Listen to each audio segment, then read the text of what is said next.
Bienvenue à tous pour cette présentation du Master Ingénierie d'affaires internationale qui a été lancé par Institut Mines Télécom Business School. Et je vous fais une petite présentation, on va faire ça en 2 temps. On va essayer de faire une présentation un peu générale du parcours, comment s'organise, ce que vous pouvez attendre de cette formation pendant 10 minutes. Et je serai accompagné d'Erwan Erabji, qui est un master spécialisé IAI en 2023, donc actuellement, qui vous fera aussi un retour un peu de son parcours. C'est assez intéressant d'avoir un alumni, un ancien, quelqu'un qui suit le parcours pour avoir son retour et poser des questions derrière. Et on prendra un temps de questions-réponses, évidemment. Donc là, je vous invite à poser toutes les questions que vous avez envie de poser. J'espère qu'on pourra répondre à tout. Et si ce n'est pas le cas, on y répondra après de manière asynchrone. Erwan, peut-être que tu te présenteras du coup par la suite de la présentation. Voilà. Donc on va peut-être dérouler le PowerPoint, la présentation que je ne vois pas de mon. Donc je commence par vous présenter peut-être l'équipe pédagogique. C'est important de voir ainsi qui a monté la formation et qui dirige la formation. Donc je suis accompagné dans cette formation par Chantal Ami, qui est professeur, qui a fait sa carrière en enseignement et en recherche dans la partie marketing, qui a fait beaucoup de recherches et qui est très connue dans son domaine et qui a monté beaucoup de formations, notamment des formations internationales sur des sujets commerciaux et donc qui sont très proches de cette formation. On co-dirige cette formation tous les deux. Et puis Maud Séqueville, qui est assistante pédagogique et qui fait le lien à la fois pendant l'année avec vous, mais aussi avec les intervenants. Et donc c'est important d'avoir aussi une équipe assez solide pour pouvoir avoir des liens tout au long de l'année pour que votre parcours se déroule bien. Et je vais prendre quelques instants pour me présenter, comme ça vous savez d'où je parle et d'où je viens. Donc moi je suis Flavien Bazenet, je suis enseignant-chercheur à Institut Mines Télécom Business School. Je suis spécialisé en entrepreneuriat et en innovation. Et avant ça, j'ai été un ancien étudiant de l'école, donc je connais très bien cette école, puisque j'ai suivi ce parcours-là. J'ai fait du consulting dans les télécoms, j'ai fait de l'ingénierie d'affaires, qui était mon premier métier, dans une start-up dont je suis devenu associé. J'ai dirigé une agence de communication que j'ai créée, que j'ai fondée pendant 6 ans. Et puis j'ai monté voilà, un lieu culturel dans le cadre associatif, qui est un gros lieu culturel autour des ICC, de nos industries culturelles et créatives. Et donc j'enseigne depuis longtemps et ça fait 10 ans que je m'occupe de cette formation où je m'intéresse particulièrement à la question de l'innovation pédagogique, donc comment on réinvente aussi des formations qui soient adaptées au marché du travail. Donc voilà, donc je fais la passerelle entre ce monde du privé et le monde de l'enseignement. Peut-être pour présenter un petit peu l'école, en quelques mots, je pense que vous avez déjà dû avoir si vous êtes là, si vous connaissez un petit peu la formation et aussi l'école. Donc l'Institut Mines Télécom Business School, c'est une école qui est la seule grande école de commerce qui est publique, et ça a quand même son importance parce qu'elle est intégrée dans un grand réseau qui s'appelle l'Institut Mines Télécom, où il y a beaucoup d'écoles dedans, notamment d'ingénieurs, et c'est l'école de commerce du groupe, et c'est le plus grand groupe de formation d'ingénieurs d'Europe.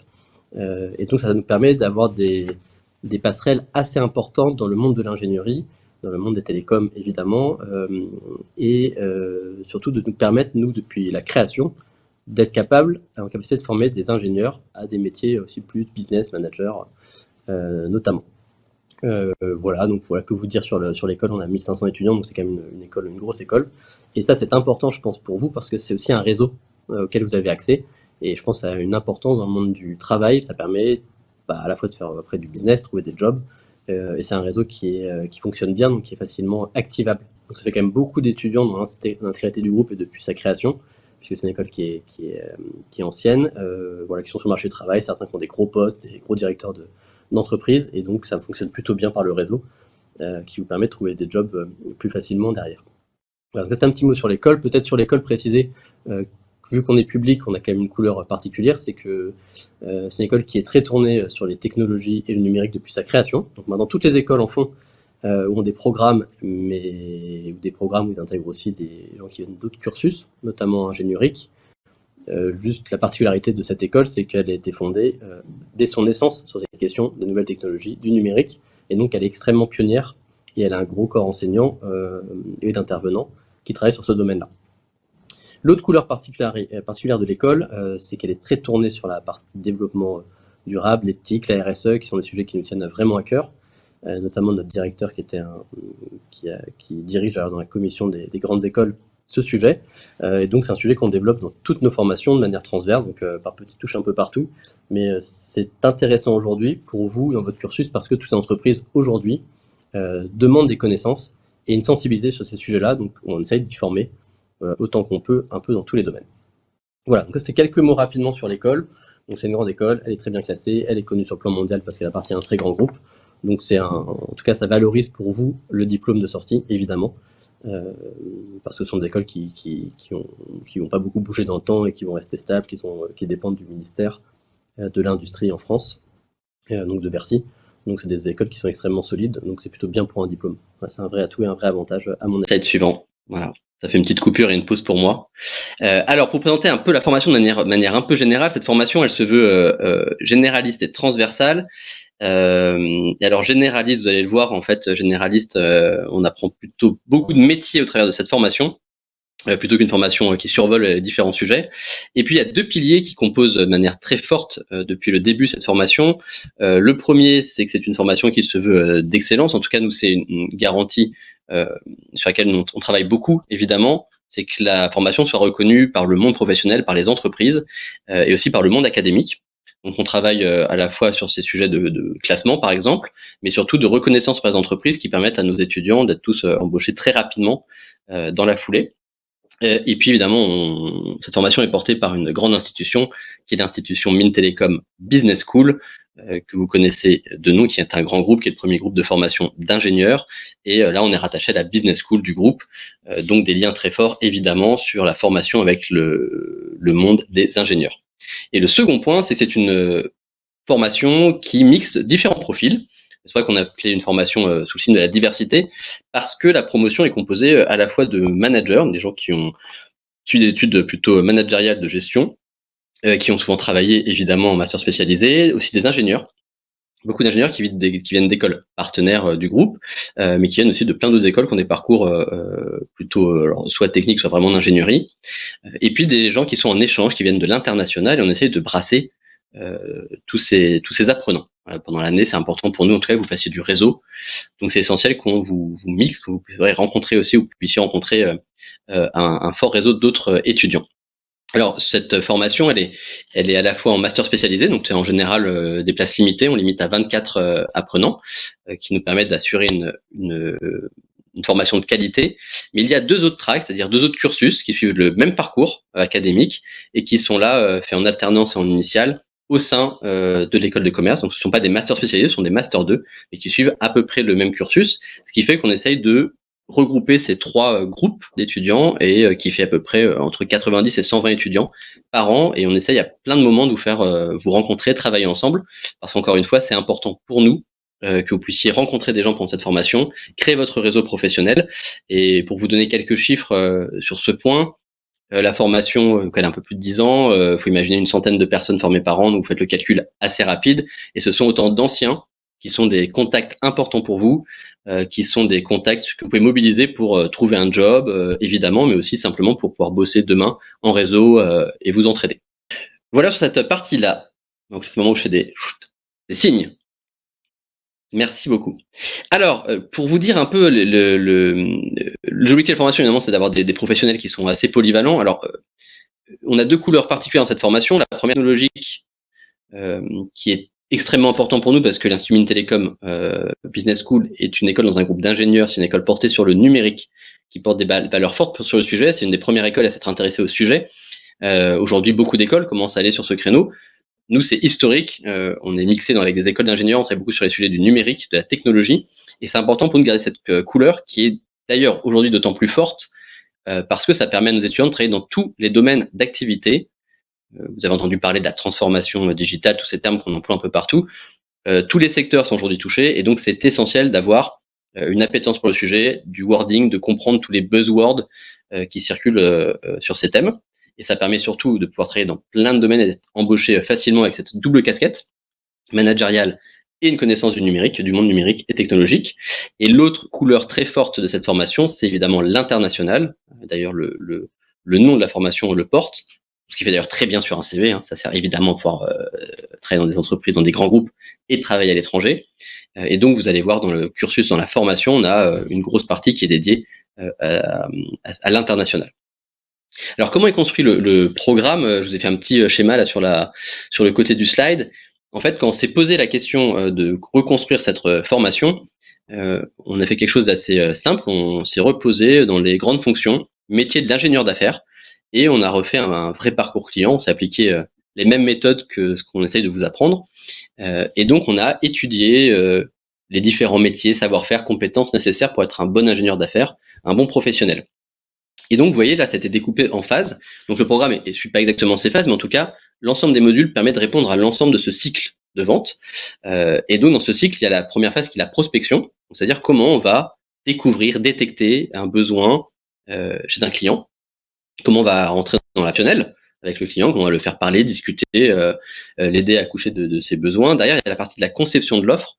Évidemment, quand on fait de l'ingénierie d'affaires, on conçoit des projets qui sont des projets complexes, on vend pas des choses sur étagère, et donc ça demande souvent de concevoir avec son client le produit, service qu'on va co-créer ou qu'on va lui vendre, mais qu'on va co-créer avec lui. Donc là, on va évaluer les besoins, on va évaluer la faisabilité, souvent technique, financière, parfois juridique. Alors vous n'allez pas être des spécialistes, des juristes, vous n'allez pas devenir avocat, vous n'allez pas devenir financier non plus, mais dans cette formation, vous allez comprendre ces différents enjeux pour pouvoir concevoir une offre qui est faisable pour votre entreprise dans laquelle vous travaillez.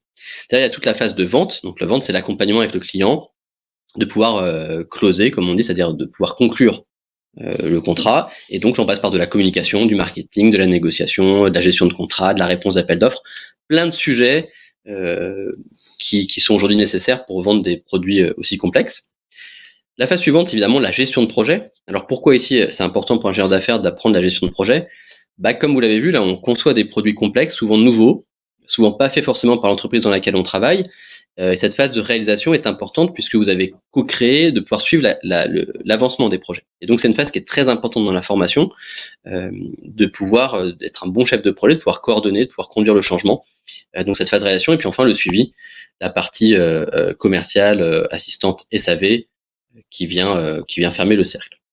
Alors comme vous pouvez le voir, en fait c'est une formation qui est, comme je vous l'ai dit, généraliste, et en même temps on avait deux options, soit survoler un peu toutes les matières, soit de faire des apprenants et étudiants des spécialistes de chacun de ces domaines, chacun de ces compétences qui pourraient presque être des formations à part entière. Et donc on a plutôt pris cette option, ce qui fait que du coup d'avoir il y a beaucoup d'heures de cours, il y a beaucoup de travail dans cette formation, mais qui vous permet en même temps d'apprendre du coup plein de métiers différents, et vous pourrez le voir quand on parlera peut-être des débouchés juste derrière. Yes.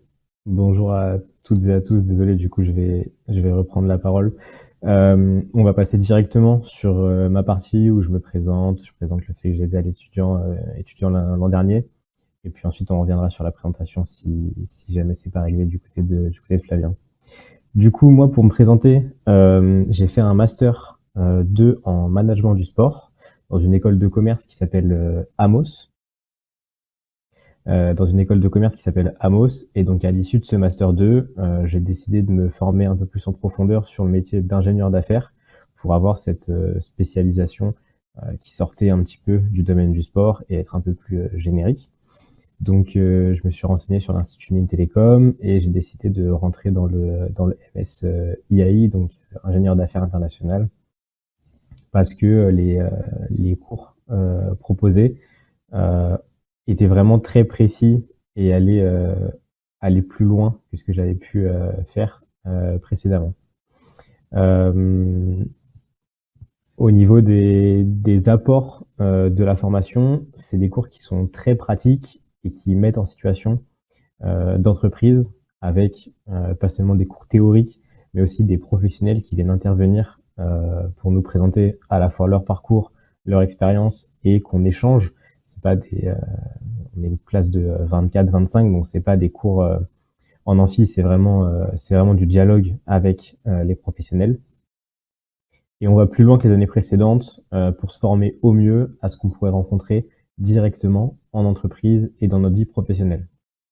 Au niveau personnellement, les cours qui m'ont le plus marqué, ce sont les cours qui sont beaucoup liés au business, donc tout ce qui est négociation, ingénierie d'affaires, ingénierie financière, etc.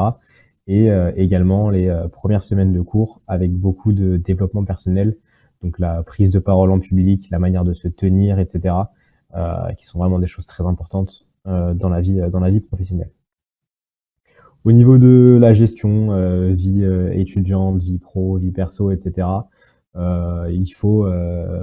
pas très compliqué. Il faut juste bien travailler tout au long de l'année pour ne pas se laisser déborder, notamment par le mémoire.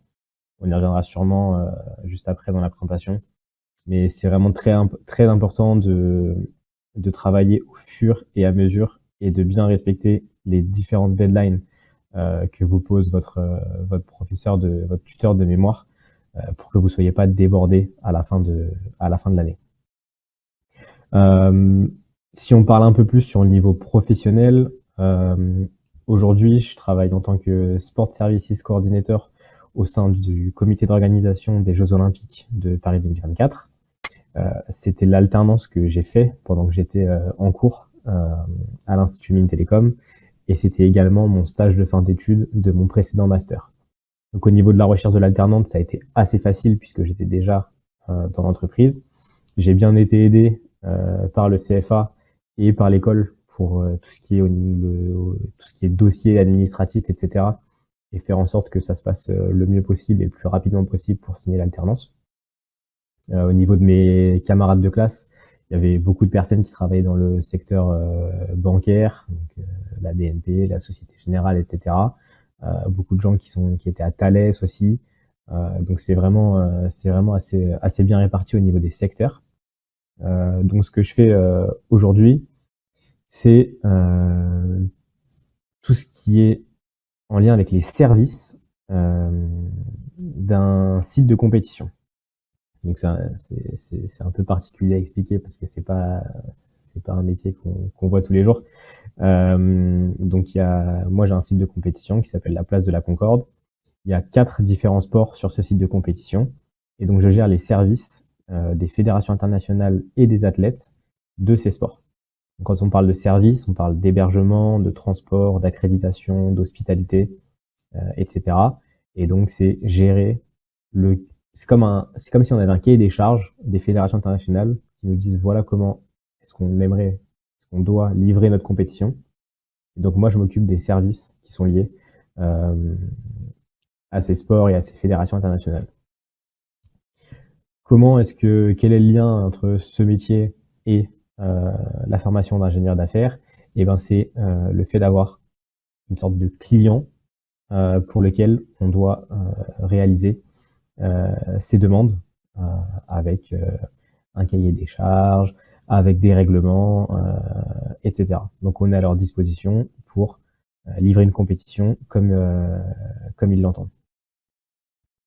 Au niveau des évolutions professionnelles, eh bien c'est beaucoup ça, c'est beaucoup de la gestion de projet. Là, c'est dans le monde du sport, mais le fait d'avoir le master spécialisé IAI me permet d'aller également dans d'autres domaines, si jamais par la suite je souhaite changer d'univers.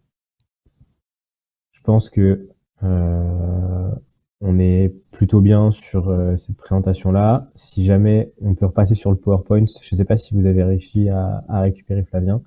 Si vous voulez, sinon je continue sur le PowerPoint. Du coup, avec Flavien, on avait dû s'arrêter au conseil audit, marketing, communication, donc tout ce qui est les nouveaux business, le site web, les marketing produits. On a des profs et des intervenants, des professionnels qui sont dans ces secteurs-là, donc qui nous parlent de leur vécu, de leurs expériences, et également la création d'entreprises avec beaucoup d'entrepreneurs qui viennent nous raconter leurs expériences, leurs réussites, mais également leurs échecs, puisque c'est très important d'apprendre de ces réussites, mais encore plus de ces échecs, et l'accompagnement des nouveaux entrepreneurs avec un incubateur au sein de l'école pour vous accompagner si jamais vous avez des projets. Il y a un incubateur pour ça. Si on peut passer à la slide suivante. Au niveau des principes pédagogiques de ce master, donc il y a 420 heures de cours qui sont programmés. Donc c'est un système, personnellement l'année dernière j'étais un système en 3 semaines, 1 semaine. Je trouve que c'était vraiment idéal pour vraiment être à fond dans son entreprise pendant 3 semaines et ensuite couper pendant 5 jours avec ses cours, avec ses camarades de classe, avec ses projets de classe, etc. La pratique et la théorie. avec des professeurs qui sont beaucoup plus dans la théorie et le cours un petit peu qu'on pourrait caractériser de magistral, et également des profs qui sont plus dans le monde professionnel, et dans ce cas, c'est beaucoup plus des discussions, des suivis de projets par équipe, etc. Il y a 30% de cours en anglais, parce qu'évidemment, la maîtrise de l'anglais, c'est ultra important dans le monde professionnel. Et donc, le corps enseignant, les 3/4 sont des professionnels, des experts reconnus, et également des enseignants chercheurs pour le reste. Au niveau de la vie en entreprise, ça peut passer par une alternance ou par un stage. Personnellement, ma recommandation, c'est l'alternance parce que c'est ce qui est le plus professionnalisant. Le fait de passer vraiment une année à fond dans une entreprise, ça permet de prendre le temps, de prendre ses marques, de se développer dans l'entreprise et à la fin d'avoir plus de chances de poursuivre. Il y a une bonne mise en pratique des enseignements qu'on fait en cours parce qu'on travaille vraiment sur les types de dossiers qu'on peut voir en entreprise et bien sûr le savoir-être, le savoir-vivre. Donc ça, c'est un petit peu chacun devrait déjà l'avoir. Au niveau du mémoire de fin d'études, il y a forcément un lien entre les cours et l'activité professionnelle. On va y revenir juste après. C'est bien sûr un rapport écrit qui doit se faire tout au long de l'année avec des parties très précises. Pareil, un cahier des charges à suivre. Vous savez exactement où vous devez aller. Vous avez des points réguliers avec vos tuteurs école pour ne pas faire de hors-sujet, ne pas partir un petit peu n'importe où. Et il y a une soutenance orale devant un jury à la fin de l'année pour bien sûr soutenir votre mémoire. Sur la slide suivante, on va approfondir un petit peu ce sujet du mémoire. Donc c'est un mémoire de recherche qui va être orienté sur une problématique de sciences de gestion. Pour vous donner personnellement mon mémoire, l'an dernier je l'ai fait sur la blockchain et son impact sur la finance traditionnelle. Donc vous voyez, je suis dans le monde du sport, mais j'ai fait un sujet en sciences de gestion sur la blockchain parce que c'était un sujet qui m'intéressait. J'avais une tutrice de mémoire qui était également dans ce domaine-là, et donc ça m'a permis de très bien avancer sur ce mémoire. Il faut réfléchir à un sujet qui vous apporterait une valeur ajoutée sur votre CV, parce que dans le futur, vous pourriez mettre en avant ce mémoire que vous avez réalisé. Et également, ça demande une bonne prise de recul et de hauteur, parce qu'il faut savoir très bien analyser, réfléchir et remettre sur papier tout ce que vous aurez appris, lu et discuté en interview pendant votre année. C'est un mémoire d'environ 50 pages rédigées, donc hors annexe. La structure dont je vous en parlais qui sera très claire avec une intro du sujet, quel est l'intérêt de ce sujet, est-ce qu'il a déjà été fait, pourquoi est-ce qu'il est nouveau, etc. Une revue de littérature scientifique, donc avec le recensement de tous les articles et de revues scientifiques que vous pourrez trouver sur ce sujet, bien sûr en affinant tous les détails. La méthodologie, donc à savoir comment est-ce que vous allez réaliser votre méthodo. Est-ce que ce seront des interviews? Est-ce que ce sera un sondage avec uniquement un sondage avec des interviews en plus, etc. Ça, ce sera propre à votre sujet. Les résultats de l'étude terrain, les discussions et la conclusion avec l'ouverture et les limites de votre mémoire. Il faut commencer le travail le plus tôt possible, donc comme je vous l'ai dit tout à l'heure. On a récupéré Flavien, est-ce que tu as du son, est-ce que tu veux reprendre? Excuse évidemment, parce qu'on a 3 ordi pourtant en parallèle et une connexion, et ça fonctionne pas très bien, donc désolé pour ça. Malgré tous les essais qu'on a fait ce matin, c'est l'effet événementiel. Voilà. Est-ce que Erwan, tu m'entends? Comme ça, moi, j'ai quelqu'un qui peut me confirmer qu'on m'entend ou pas. Trop Oui. bien. Et moi, Merci je surtout t'entends, Erwan c'est très bien. et Erwan qui vous a fait un numéro de claquette, et donc là, on voit tout le talent, évidemment, qu'il a développé pendant cette année. Merci beaucoup. Non, je reprends peut-être Pas de en 2 souci. mots, parce que du coup, ça me permet quand même de réexpliquer juste avant le slide d'avant, que tu as dû certainement très bien dire, mais juste le programme pédagogique, pour avoir ou de tout ce que vous avez pu lire, a été construit autour de 3 grands piliers. Et ces piliers vont évidemment ensemble dans la façon de faire le programme pédagogique. Donc il y a les heures théoriques de cours, mais c'est 420 heures finalement dans une vie. C'est pas incroyable et énorme 420 heures. Donc ça ne suffit pas à former à tout. Donc évidemment, il y a 420 heures de cours. Il y a du travail beaucoup en groupe à côté. Et puis dans le programme pédagogique, nous on pense aussi à la vie de l'entreprise. Vous apprenez des choses qu'on n'apprend pas forcément pendant les cours. Donc ça vient compléter la formation, vraiment pédagogique. On travaille vraiment en lien étroit avec les boîtes pour faire ça. Et puis le mémoire de fin d'études où il y a un petit focus dessus, qui est un exercice qui est un exercice vraiment individuel et assez compliqué à faire, mais qui valide, qui atteste le niveau d'un Master 2 international. Le mémoire, outre le fait que ce soit un exercice qui soit compliqué et fatigant, ça vous permet à vous d'ajouter une corde à votre arc qui est vraiment passionnante. Ça vous permet de développer une vision de la prise de hauteur sur les sujets, c'est-à-dire de creuser un sujet, de devenir un spécialiste sur le sujet. Et puis ça ajoute une corde à votre arc parce que vous pouvez choisir un sujet qui est en lien avec un secteur d'activité ou un domaine dans lequel vous avez envie de travailler.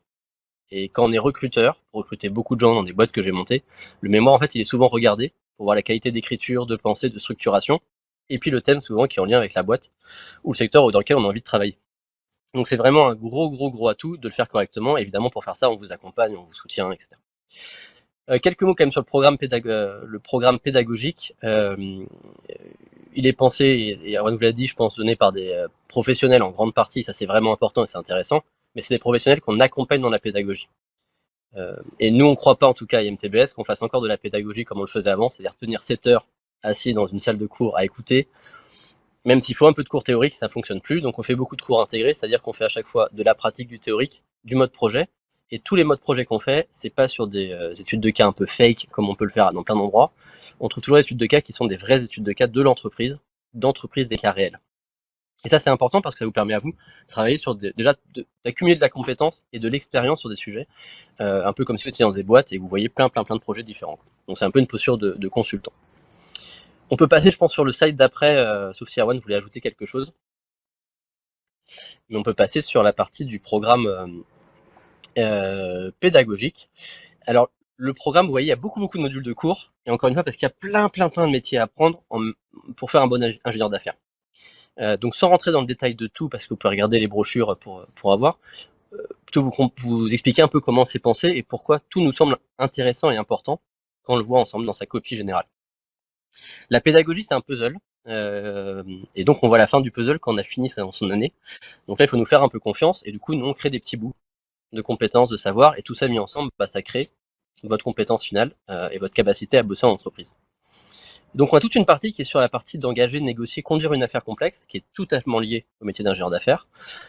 Et là, on voit comment on gère une affaire dans un projet. Un projet complexe, c'est un projet qui est compliqué sur le plan technique, qui est compliqué sur le plan humain, où il y a beaucoup d'équipes, et qui marche aussi parfois plus ou moins bien. Et donc, c'est là où on apprend à gérer toutes ces difficultés-là avec des nouvelles méthodes de management.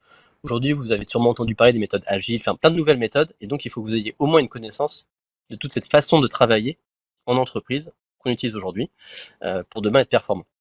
Et puis évidemment, il y a une partie sur la négociation, le commercial, qui sont liés directement au métier d'ingénieur d'affaires. Sur la partie piloter les nouveaux environnements d'affaires, élaborer des offres innovantes, et là, on a toute une partie sur l'ingénierie financière de projet, parce qu'évidemment, quand on crée un nouveau projet, il faut pouvoir évaluer pour l'entreprise le coût que ça va avoir, donc il faut avoir des connaissances un peu financières. Vous n'allez pas être financier en quelques heures, mais en tout cas, vous allez avoir une vraie connaissance du sujet et être capable de monter des vrais suivis pour évaluer le coût de vos projets que vous inventez, et toutes les parties techniques de vente, et puis les nouveaux business models, qui sont une matière qui touche à l'entrepreneuriat, qui vous permet de comprendre aujourd'hui comment on fait du business, parce que le business, on ne vend plus un outil packagé qu'on vend tant d'euros et c'est fini. Là, on fait beaucoup de modèles maintenant en leasing, des modèles de micro-revenus, des modèles de plateformisation, où du coup le revenu, comme vous le savez sur Airbnb ou autre, il y a un peu des deux côtés. Donc il y a plein de nouvelles façons de faire du business, et ça, il faut absolument que vous puissiez le comprendre et l'appréhender. Ensuite, il y a une partie qui est très importante qu'on a mis à l'origine de ce cursus, qui est le développement personnel, où on pense que vous avez besoin de développer des compétences intrinsèques qui vous serviront dans tous les métiers que vous aurez après, qui soient des compétences créatives, de prise de parole à l'oral. C'est pour ça qu'on fait de la communication théâtrale, par exemple, des connaissances en innovation sociale, management éthique. Donc là, c'est presque une façon de penser différemment. Et puis, vous pouvez évaluer vos compétences sur la partie ressources humaines, où là, vous faites des tests pour savoir comment vous positionnez, avec qui vous pouvez travailler, dans quelle équipe vous vous sentez bien, etc. Et d'ailleurs, on commence l'année par un atelier de communication théâtrale qui est un truc assez sympa, qui nous permet de faire du team building en même temps. Ça dure une semaine et c'est un moment important de l'année parce que c'est un moment qui soude qui soude la promotion, qui fait que vous vivez une bonne année après et que vous puissiez bien bosser ensemble. Et puis qui vous apprennent à prendre l'espace, à prendre la parole et qui permet à chacun de se libérer et aux plus timides parfois de trouver leur place assez rapidement. Sur la partie développement, on est sur toute une partie qui est très tournée vers l'international. Donc c'est des cours qui sont en anglais, en grande partie, où là on vient compléter des cours un peu génériques, donc en finance, en marketing, en communication, internationaux, et tout ça est tourné vers l'international à chaque fois. Donc on essaie vraiment de comprendre comment ça se passe dans d'autres pays ou sur une vision un peu transverse sur le plan mondial. Et puis enfin, on a une partie où là on vient vous accompagner sur les parties méthodologie de recherche qui est liée aux mémoires, et puis une espèce de culture des nouvelles compétences qu'il faut dans le numérique et la technologie. Donc c'est la partie panorama, la technologie et enjeux numériques, et qui est complétée par des cycles de conférences, des webinars. Ça, c'est comment on vous forge une forme de culture générale qui vous sert derrière en entreprise. Et pendant l'année, on crée, vous participez à des challenges, des défis entreprises, où là ce sont des cas concrets. D'ailleurs, on a un petit focus sur le slide d'après sur ce sujet, qui est un moment important pour nous.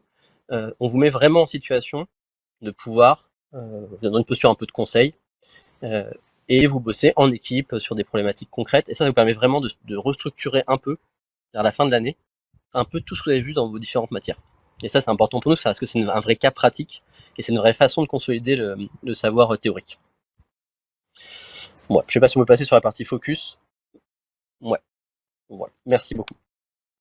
Donc voilà, donc là le focus, c'est un vrai travail qu'on fait en équipe, qu'on fait avec une boîte, donc on travaille avec une entreprise, alors ça dépend des années, parfois c'est Davidson Consulting qui est une boîte de conseil, voilà.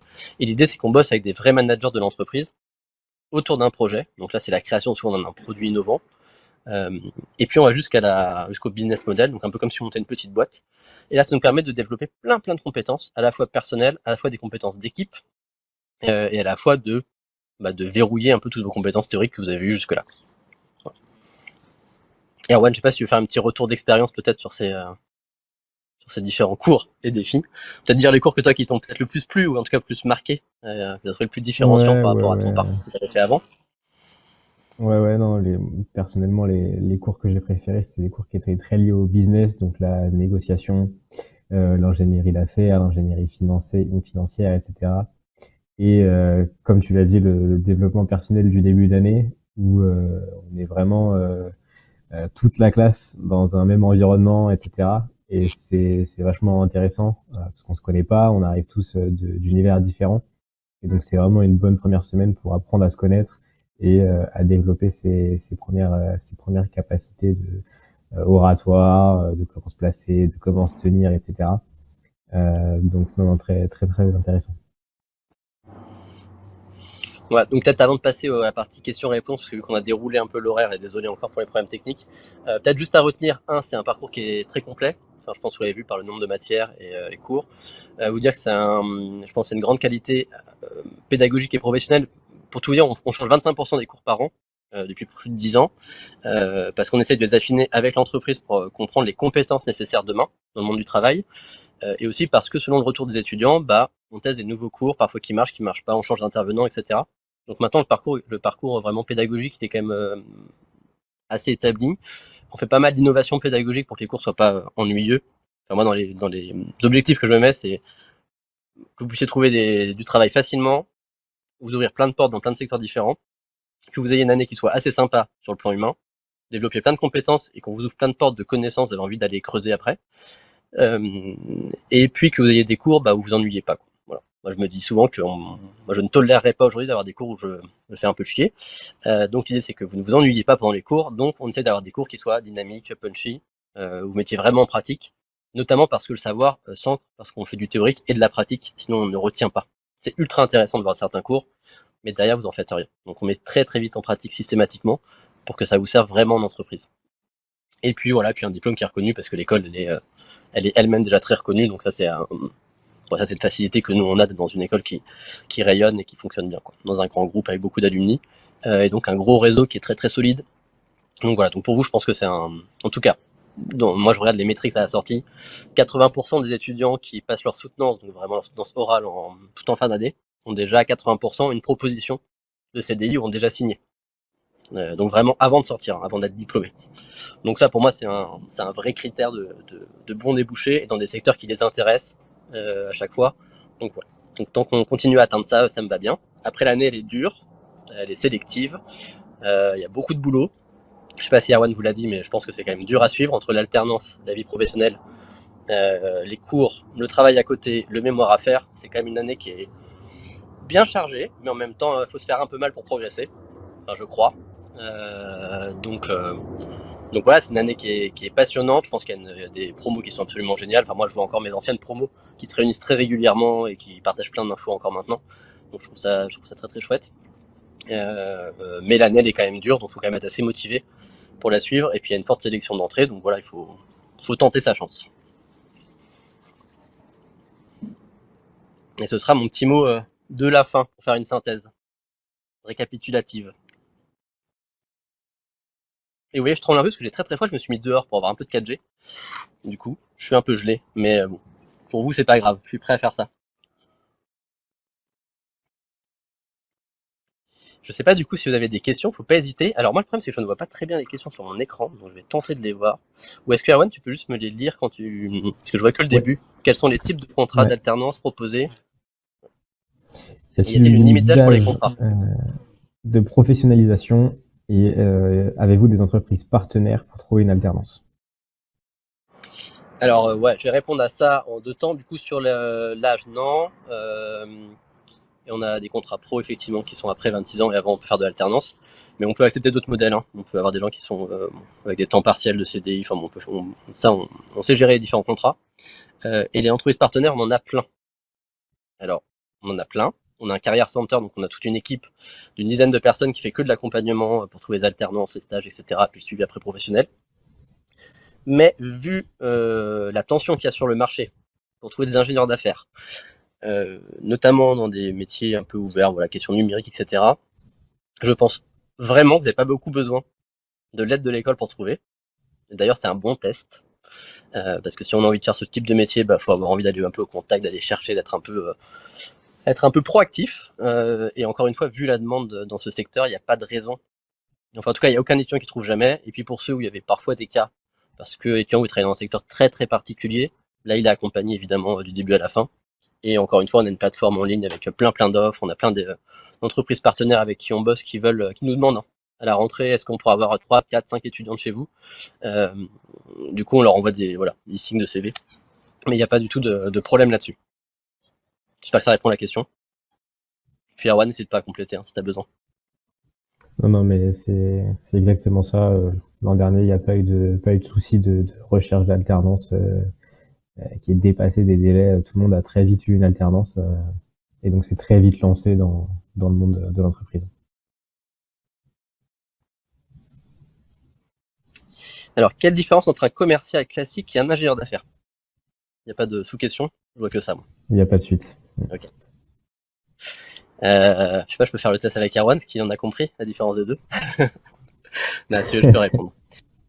Vas-y. Non, alors l'ingénierie d'affaires, en fait, un ingénieur d'affaires, on pourrait voir ça un peu comme un super commercial, mais moi je pense que c'est un métier un peu différent. C'est que c'est un métier qui est beaucoup plus complet parce qu'un ingénieur d'affaires travaille notamment en général. Alors, on peut faire un commercial évidemment là-dessus, mais l'ingénierie d'affaires, souvent les boîtes attendent d'un ingénieur d'affaires qui travaille sur des projets complexes, donc encore une fois des choses qui sont pas sur étagère. Donc c'est-à-dire que là, il faut vraiment penser, en tout cas faire évoluer le service, le produit qu'on va faire pour son client. Et donc on demande à l'ingénieur d'affaires évidemment de penser ça avec son client, donc c'est de la co-construction. Mais une fois qu'il a fait ça, vu que ça n'a pas vraiment été fait par l'entreprise, il va falloir des notions juridiques, des notions de finance pour essayer d'évaluer. Donc là, il faut bosser avec des juristes, il faut bosser avec des mecs qui travaillent sur les finances. Il faut être capable de travailler après derrière sur la gestion de projet avec des ingénieurs parce qu'on est toujours la relation avec le client. Donc un peu comme un chef d'entreprise qui doit gérer ça. Donc il y a une grande autonomie du métier d'ingénieur d'affaires, mais en même temps une grande responsabilité. Donc pour moi, c'est là où je vois la différence, mais ça reste un métier, le commercial reste un métier qui peut rentrer en ingénierie d'affaires, c'est une partie. Je sais pas si ça répond là très précisément, mais en tout cas, voilà, pour moi, c'est que le métier est plus complexe et il y a plus de métiers à gérer en dessous que de faire du commercial, c'est-à-dire de la recherche d'un client, de lui vendre le produit sur étagère et dire bah voilà, maintenant je gère, voilà, le truc a été vendu et il n'y a plus rien à faire. Là, il faut inventer, il faut co-construire. Ce sont des affaires plus longues, c'est de la relation client qui est plus longue, c'est plus particulier, c'est de la négo au jour le jour. Donc c'est un métier qui est beaucoup plus complexe. Et c'est pas les mêmes budgets, hein, souvent. On gère quand même des... Enfin, là, non, pas un ancien par exemple qui était à peine, enfin qui avait fait finir son alternance et son année. Il gérait un portefeuille de plus de 10 millions d'euros, enfin de clients, donc de gros comptes. Ouais, il était sur des projets qui étaient vraiment très complets, quoi. Il avait à gérer je sais pas combien de gens qui bossaient sur les projets. Et souvent c'est des projets qui continuent d'évoluer dans le temps. Quand on vend aujourd'hui un nouveau service, on est souvent sur des modes un peu récurrents d'amélioration du service continu. Donc encore une fois, c'est pas un produit qui a été fait, on vend la chaise et on s'en va, quoi. On est sur des produits qui vont évoluer dans le temps. Donc il y a une relation client à créer et puis un produit à imaginer. Il faut être plus innovant. Après, quel type de cursus est-il possible d'intégrer cette formation? En fait, on aime beaucoup. Alors, nous, il y a quand même une couleur très forte, c'est qu'on a quand même beaucoup de demandes de gens qui ont des formations plutôt d'ingénieurs, qui sont déjà diplômés, par le simple fait qu'on est une école de commerce dans un groupe d'ingénieurs. Donc, évidemment, cette compétence de pouvoir justement parler à des ingénieurs et de les former à ces métiers du management sans tout reprendre à zéro, etc. Donc, comprendre la façon dont on peut les amener à ça rapidement, ça, on sait bien le faire. Mais après, on a des gens qui ont des cursus vraiment très très différents. On valide à la fois l'origine du bac+5, surtout la motivation. Moi, je crois en fait le point qu'on regarde vraiment, nous, ce qu'on regarde plutôt, c'est la cohérence du parcours. C'est en gros l'envie, peut-être de changer de cap dans sa vie professionnelle, de compléter son profil. Donc là, c'est la cohérence du parcours, et puis on regarde beaucoup la motivation. Je crois que ce truc-là, il est plus important parce que si vous êtes motivé par les cours, c'est-à-dire à la fois par le cursus, le diplôme, ça c'est important, mais surtout par les cours qu'il y a dedans, pour nous c'est rassurant et on se dit voilà, c'est quelqu'un qui va aller au bout du projet, ça va lui servir. Nous, notre intérêt c'est d'être utile pour vous. Donc il faut qu'on puisse vous accompagner dans votre développement professionnel, donc il faut qu'on soit utile pour vous avant tout. Donc nous, si c'est cohérent, qu'on se dit qu'on peut vous servir à quelque chose et que le cursus va vous plaire, pour nous c'est gagné, quoi. Donc on peut venir de plein de filières différentes, en fait c'est pas forcément très gênant. Et puis on valide aussi l'expérience professionnelle. Et comme je vous disais, moi je viens du commerce du monde du commerce du sport, et donc j'ai contacté l'école, je leur ai envoyé mon CV, la fiche de mon alternance pour voir les missions que j'allais faire l'année suivante, etc. Je parlais avec Flavien, je parlais avec des personnes de l'école, et donc ça a été validé parce qu'on a discuté et on s'est dit que c'était la bonne solution pour la suite de mon cursus. Je sors d'école d'ingénieur et je souhaitais faire votre formation afin de m'ouvrir les portes et j'ai pas la suite. Des postes d'ingénieur technico-commercial / ingénieur d'affaires. Mais depuis quelques semaines, je reçois déjà des offres de postes pour ingénieur d'affaires alors que je n'ai pas de formation commerciale. Pensez-vous qu'il... Et là, je vois plus très bien. Pensez-vous qu'il faut absolument cette formation pour ce poste? Ouais, qu'il est essentiel de passer par votre formation. Il faut essentiel. Non, il y a plein de gens qui font plein de trucs qui ont monté des grosses boîtes et qui sont dans des gros postes et qui sont autodidactes et qu'on fait tout seul. Moi, je pense que, en tout cas, le rôle qu'on se donne, c'est pas de dire qu'on est absolument nécessaire, parce que ce serait vraiment prétentieux de dire ça. En tout cas, nous, on est plutôt un accélérateur. Je pense qu'on a un accélérateur de compétences, on a un accélérateur de développement personnel, on vous permet d'avoir des méthodes et des façons de travailler. Donc c'est un gain de temps d'avoir les bonnes méthodes. Et du coup, je pense qu'après, en termes de développement de carrière professionnelle, en fait, d'avoir structuré avec des méthodes votre façon de penser, de travailler, de comprendre les métiers, comprendre les langages, en fait, ça c'est très dur à acquérir si on n'a pas fait ce temps de formation. Parce que quand dans le monde de l'entreprise, on est pris dans une espèce de flux continu. Enfin, on voit des gens en alternance pour Erwan, mais quand on est dedans, on suit ses affaires, c'est des trucs, on apprend les méthodes de l'entreprise, mais on n'a pas forcément une vision un peu avec de la hauteur. Et je crois que c'est cette vision-là qui permet de progresser en entreprise et de faire son chemin en entreprise. Donc, quitte à choisir, à te dire j'ai encore un an à faire, là vous pouvez le faire en plus en alternance, et nos alternances quand même plutôt bien payées, tout ça, donc franchement, je veux dire, si ça se joue sur la question de la motivation liée à un salaire, si c'est la motivation liée à un salaire, ça n'a pas grand intérêt, parce qu'on parle de quelques... Voilà, il y a une différence évidemment, mais qui n'est pas incroyable, et je pense qu'après en termes de développement de carrière, vous irez plus vite avec le diplôme, et puis après c'est une sorte de sécurité pour vous dans le temps, je crois, d'avoir un diplôme en plus, une grande école, qui montre vraiment que vous avez attesté pour les futurs recruteurs, le fait de bien se connaître le métier. Et vous savez que malheureusement, dans des pays comme en France, etc., ça joue encore, le diplôme. Donc même si vous avez une expérience, ça se passe pas très bien, vous partez demain, bah, vous n'aurez pas attesté d'être vraiment technico-commerciaux.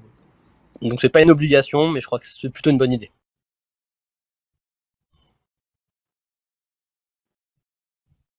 Quels sont les critères de sélection? Les critères, vous verrez, enfin, il y a tout un dossier à faire. On vous demande de réfléchir sur une innovation. Donc c'est un dossier à réfléchir qui nous permet nous de voir un peu votre propos, votre pertinence, votre structuration intellectuelle. Donc ça c'est important pour nous de l'avoir dans le dossier. On valide évidemment votre cursus scolaire. Enfin voilà, on regarde ce que vous avez fait s'il y a déjà un niveau académique suffisant pour la suivre, pour pas que vous galériez. L'idée c'est pas que vous soyez dans une année où vous souffriez, qu'à la fin vous échouiez. Enfin, on n'a pas du tout envie d'avoir des échecs. On a envie d'avoir que des belles réussites, des gens qui se sont sentis bien et qui ont certes bossé, qui ont appris, mais qui soient bien. Donc on ne veut pas vous mettre dans des situations trop difficiles. Et après sur les critères intrinsèques, je vous dis, nous on regarde quand même beaucoup la motivation. Enfin, cohérence et motivation. Et ça pour nous c'est vraiment le plus important. Donc quand on dit cohérence, c'est-à-dire que vous connaissiez bien le parcours, bien ce qu'il y a dedans, que vous soyez très au clair avec l'utilité de ce cursus. Si ça, vous êtes déjà vous au clair là-dessus, et vous savez à quoi ça pourrait vous servir, et vous vous projetez avec ça dans votre carrière professionnelle, déjà c'est déjà un grand pas de fait. Et puis après, on aime bien les gens dynamiques, un peu sympas, proactifs. Enfin, voilà. Après, c'est de l'humain.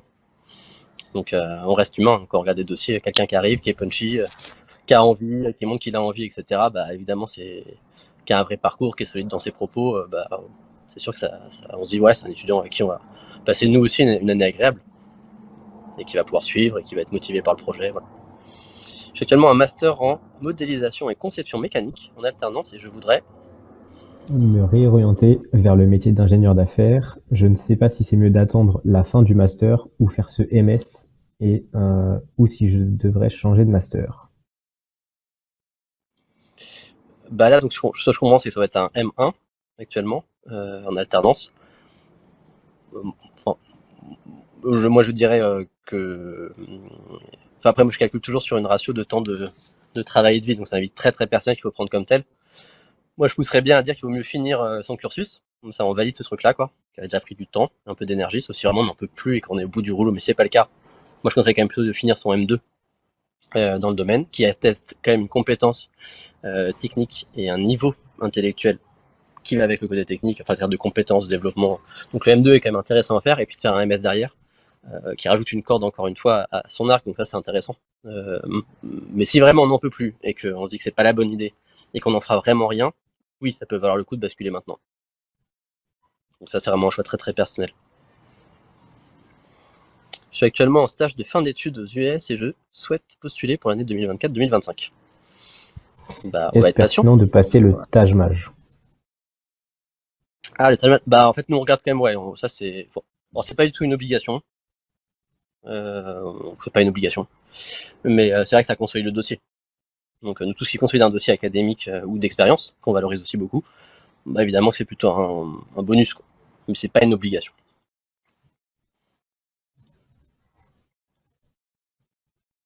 Mais on atteste quand même du niveau d'anglais, puisque c'est quand même je vous l'avais pas trop dit, mais c'est quand même une formation internationale, donc il y a des cours en anglais. C'est pas rédhibitoire de pas avoir un niveau incroyable en anglais, même si c'est beaucoup plus facile pour suivre. Mais si on ne l'a pas, c'est une façon de l'acquérir aussi, parce qu'on a des cours qu'on a mis exprès en anglais, qui sont une façon aussi de progresser, d'apprendre le vocabulaire, etc. Donc c'est pas rédhibitoire. Si on n'est pas super bon, c'est l'occasion de progresser, de devenir bon pendant l'année. Ça sert aussi à ça, la formation. On est là pour se former. Mais évidemment, quand on a des profils qui sont déjà soit très internationaux, parce que des stages ont été faits internationaux, et qui en plus parlent des langues, évidemment, ça consolide encore une fois le dossier. Donc ça donne c'est des points en plus quelque part dans le critère de sélection. Je tremble de plus en plus, je crois. J'espère que ça ne va pas trop pour vous, je vous donne pas le tournis. Quelle est la procédure pour les étudiants internationaux en cas d'acceptation d'admission?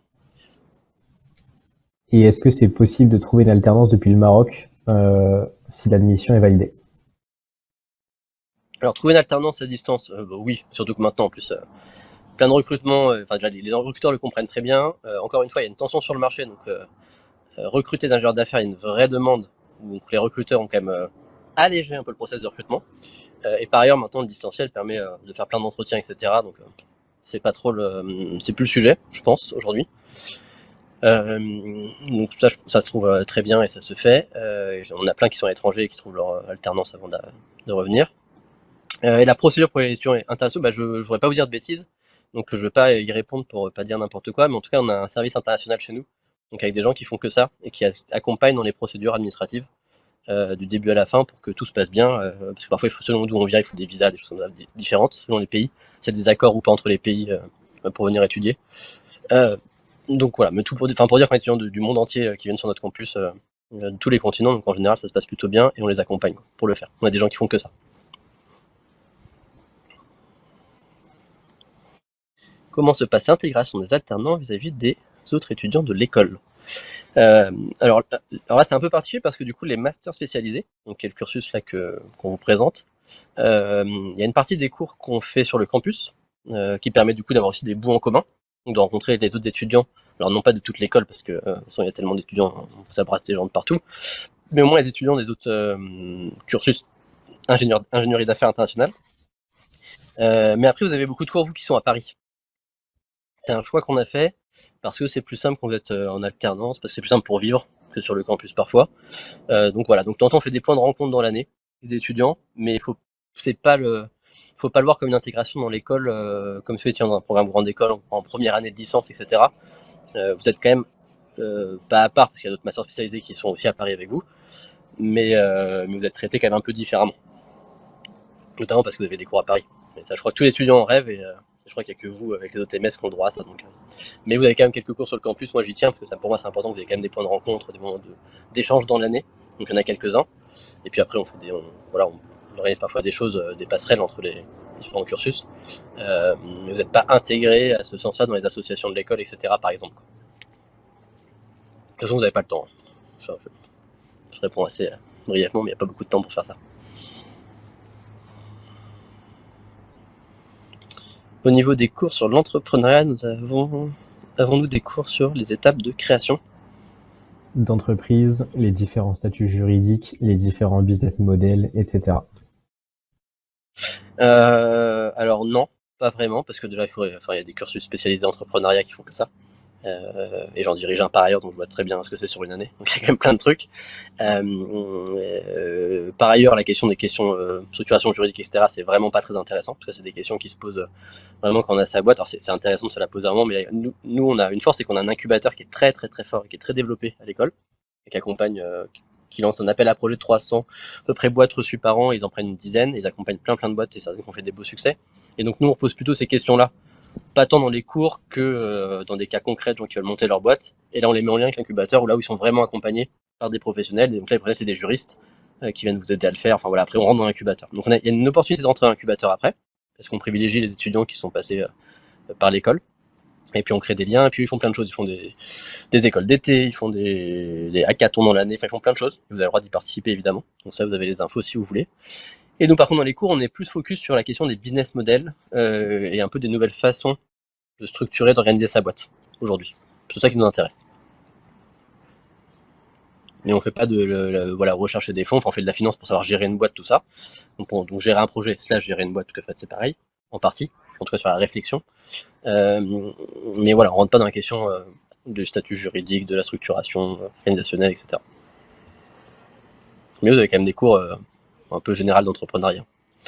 Avez-vous des demandes de grands groupes bancaires, des sociétés minières soucieuses de soucieuses de soit leur implantation à l'étranger, ou tout simplement comment être une multinationale et relever les différents défis, notamment environnementaux, avec des ingénieurs de votre école? On a des gens qui bossent dans ces sujets-là, et dans des grands groupes. Il s'avère que les banques, alors les minières, je ne connais pas très bien, même très très mal. Par contre, sur les banques, on a quand même beaucoup de partenaires, ou alors des nouvelles formes de banques, parce qu'il y a des boîtes qui sont lancées dans le bancaire comme Orange, comme La Poste, etc. Et évidemment, tous les grands groupes sont sensibles à ces enjeux, et donc on a plein d'étudiants qui travaillent dans des nouvelles formes de produits, parce que sur Réseau Métier Ingénieur d'affaires, d'innovation, qui sont en lien avec ces enjeux environnementaux / sociétaux, parce que les deux vont ensemble, mais peuvent aussi être séparés selon les groupes. Et ça devient une vraie problématique d'entreprise, donc nous on essaie vraiment d'accompagner, de former là-dessus. Vous avez des cours d'éthique, on a changé la façon même d'apprendre le management aujourd'hui, en intégrant toutes ces questions RSE très très tôt dans votre cursus. Vous soyez vraiment sensibilisés à ça, parce que les boîtes le demandent, et que du coup pour vous c'est une bonne carte sur votre CV, quoi.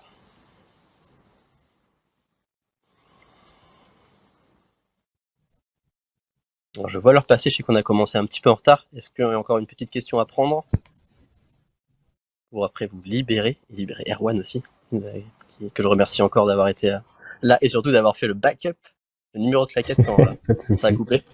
Merci encore. pas de problème. Et ben, je pense qu'on n'a plus de questions, a priori. Peut-être un dernier mot. Déjà pour remercier Erwan, évidemment, et puis l'équipe qui a organisé ce webinaire, parce que vous avez vu, c'est pas facile en fait à organiser pour que ce soit très pro. Et voilà, donc avec toutes les coulisses, et malgré les répétitions, parfois ça rate, mais en tout cas, c'est un moment sympa. Évidemment, on est à votre disposition, vous pouvez nous écrire. Sur LinkedIn, vous pouvez trouver des anciens, vous pouvez trouver Erwan, vous pouvez me trouver. Vous pouvez nous écrire. On a un service de l'école, si vous avez des questions qui va vous rappeler, qui gère tout. Donc vous êtes très très bien accompagné, autant avant que pendant la scolarité. Ça c'est quand même important parce qu'on reste une école à taille humaine. On fait pas des grosses promos, on n'est pas sur du volume, on est public encore une fois, donc on n'est pas une boîte à fric comme d'autres écoles parfois. C'est pas du tout notre intérêt. On est vraiment sur la question pédagogique, de compétences, d'accompagnement de parcours, de développement des étudiants. Du coup, voilà, donc vous êtes vraiment accompagné tout le long. Je pense qu'à la scolarité, c'est des gens qui s'occupent vraiment des étudiants, ils les connaissent tous leur cursus. Voilà, on accompagne les difficultés personnelles, de vie, tout ça. Donc là, c'est pareil, ça fait plein de questions, il ne faut pas hésiter. En tout cas, vous serez rappelé, il y aura des gens qui vous répondront. Et puis j'espère que vous avez appris assez de choses en ces quelques minutes ensemble, au moins sur le programme. Et puis vous réitérez le fait qu'il faut... déjà, vous pouvez tenter, hein, puis vous choisirez après. Moi, je pense qu'il faut se poser les problèmes quand ils sont là. Donc, n'hésitez pas à tenter, au moins. Erwan, tu fais un petit mot de la fin? C'est moi qui ai commencé. Yes, bon bah, merci beaucoup tout le monde pour votre présence. N'hésitez pas effectivement si vous avez des questions à les poser à l'école ou à moi directement sur LinkedIn. Et puis à vous lancer dans ce master spécialisé si jamais c'est ce que vous souhaitez faire à l'avenir. Donc n'hésitez pas. Contactez Erwan, que vous avez plein de questions et puis vous mettre en relation avec ses copains de promo. Ça, faut pas hésiter. Avec grand plaisir. Et merci à tous. Et puis du coup, j'espère pour certains à très bientôt. Merci tout le monde. Au revoir, bonne soirée.